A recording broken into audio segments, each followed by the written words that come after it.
was a German philosopher, economist, historian, sociologist, political theorist, journalist, and socialist revolutionary.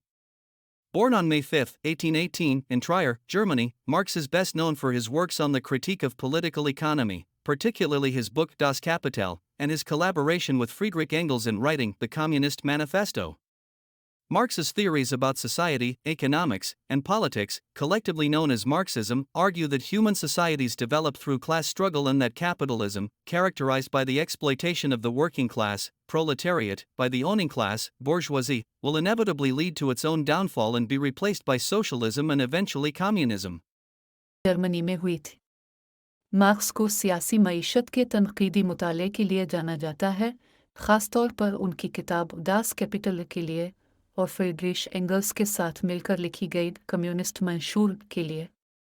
Marks के समाज, मईशत और सियासत के बारे में नज़रियात, जिन्हें इज्तिमाई तौर पर मार्क्सिज़म कहा जाता है, ये दलील देते हैं कि इंसानी मुआशरे तबकाती जिदोजहद के ज़रिए तरक्की करते हैं और सरमायादारी, जो मेहनतकश तबके परविलतारी के इस्तेहसाल से खुसूसियात है, लाजमी तौर पर अपनी तबाही का सबब बनेगी और सोशलिस्ट और आखिरकार कम्युनिस्ट मुआशरे में तब्दील हो जाएगी।